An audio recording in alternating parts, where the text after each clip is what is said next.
Welcome back to B-KnockzTV. Today, we're going to talk about the legend himself, Mac Dre. Coming out of Vallejo, California, the Crest Side to be exact, was one of the first to put on for the city, besides E40 and the Click. Not only was he one of the early pioneers in the Bay Area rap scene, he would also be a pivotal key in the movement that changed the landscape of Bay Area rap in the years to come, which I'll touch on later.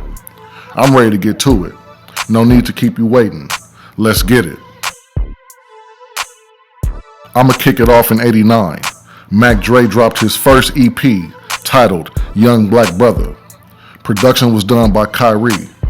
This had 4 tracks: Young Black Brother, Living a Mac's Life, Mac Dre's the Name, and Too Hard for the Radio.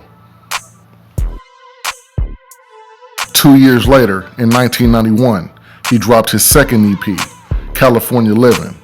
This was another 4-track EP that centered around the single, California Living, that became a local hit in Vallejo and officially put Mac Dre on the map.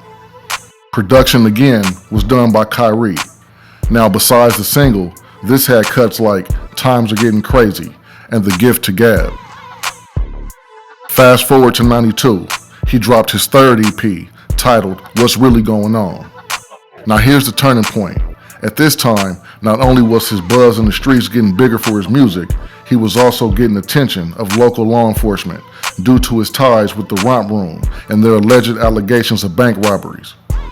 Now, although this EP did have tracks like What's Really Going On, Young Player, All Damn Day, and On My Toes, the standout track was Punk Police, where he would take aim at the Vallejo Police Department by calling them out by name. That same year, in Fresno, California, where he performed at a show 2 weeks prior in which he opened up for Ice Cube, he was arrested and charged with conspiracy to commit bank robbery. Although he claimed he was innocent of any involvement, due to him not snitching, they charged him anyways. A few months later, while still incarcerated at the Fresno County Jail, he dropped his 4th EP, titled Back in the Hood, which was recorded entirely by jail phones. This had cuts like Back in the Hood, 93, Love That Donkey, My Chevy, and It Don't Stop. Kyrie, as I mentioned before, who was Dre's producer at the time, him and many others went on campaigns to clear Dre's name and claim his innocence, but unfortunately, the courts didn't see it that way. He was convicted to 5 years in prison. While serving his time, he dropped his first official album, Young Black Brother, late 1993. This album contained songs from all 4 of his previous EPs, but it also had new original tracks like To the Double R, Get Some Get Right, This Is the Mac, I'm in Motion, They Don't Understand, The Romp Y'all, The Mac and Mac Dre, and Young Mac Dre. Let's fast forward to August 2nd, 1996. He would get released from prison after serving 4 years of his 5-year sentence. His return was highly anticipated. Now correct me if I'm wrong, I believe his first appearance on Wax was Game I'm Spittin' off Doobie's Sugar Wolf album. And the first time we would see him is on the video Playing, which is also on the same album by Doobie. His next move in 1996, he founded the label Romp Records and dropped the Rompilation Project, which featured various artists along with himself. And here's where things started heating up. After dropping the Rompilation in '96, he would spend the next year in the studio preparing for his highly awaited sophomore album. While in this process, he drops What You Like, that would appear on the West Coast Bad Boys 2 compilation by Master P, and It's Raining Game on Kyrie's The Black Elation in 1997. And in April of 1998, he dropped Stupid Doodoo Dumb, his official second album. This had cuts like Life's a B, gotta keep it clean, The Real Deal, Stupid Doodoo Dumb, Crest Creepers, Hoes We Like, Nothing Correctable, Real Ends, Hoes Love It, All It Takes, and I Need.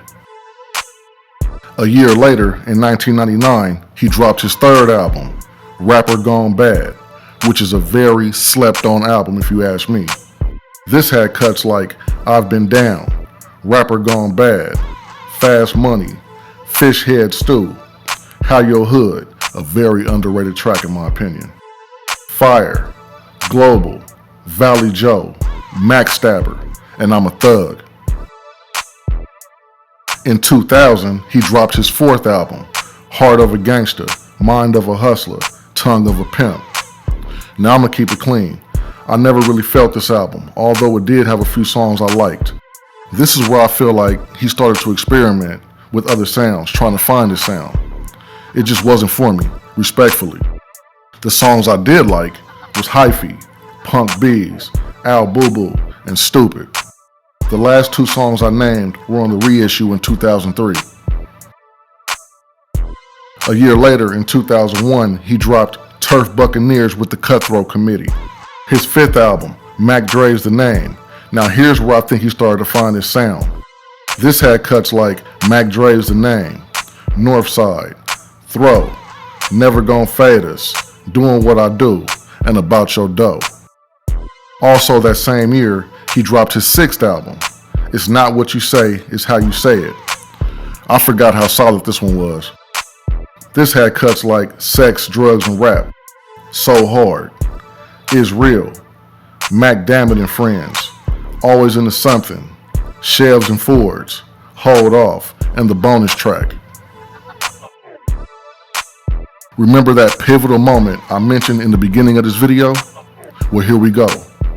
A year later, in 2002, he dropped his seventh album, Thesel Washington. Now I know that Keek the Sneak is credited as being the first one to coin the word hyphy. However, this album is what turned the masses on to what became the hyphy movement, along with Dre coining the Thiz movement simultaneously.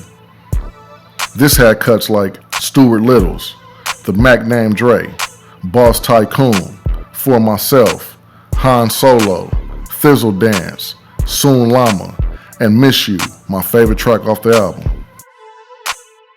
In September of 2003, he dropped the Trill TV DVD, which was very innovative and a first of its kind. This was our first time witnessing his larger-than-life personality, because keep in mind, there wasn't a lot of footage of him before this DVD, as you can see in this video. 2 months later, in November, he dropped his eighth album, Al Boo Boo. This had cuts like Grown-ish, Ish a Man, The Pain, Millionaire Gangster, Mafioso, Something You Should Know, and Can You Shout. Fast forward to July 20th, 2004. He dropped 2 albums on the same day. Dragonomics, which is his 9th album, and The Genie of the Lamp, which is his 10th. Both of these albums had bangers on them. Dragonomics had cuts like Feeling Myself, Since 84, Get Stupid, and Don't Snitch. The Genie of the Lamp had cuts like She Never Seen, My Alphabets, Everything, I Feed My Bee, Not My Job, my favorite track on the album, and Make You Mine. Later that year, in October, he dropped his 11th and final album, The Game Is Thick Part 2.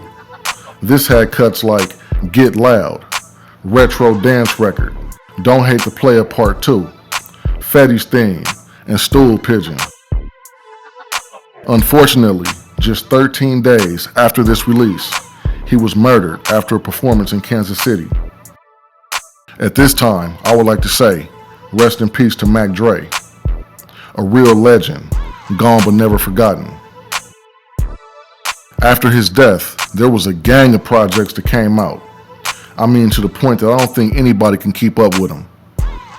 His legacy and relevancy still lives on to this day, no doubt. And that wraps things up for this episode. Don't forget to like, subscribe, comment, and share.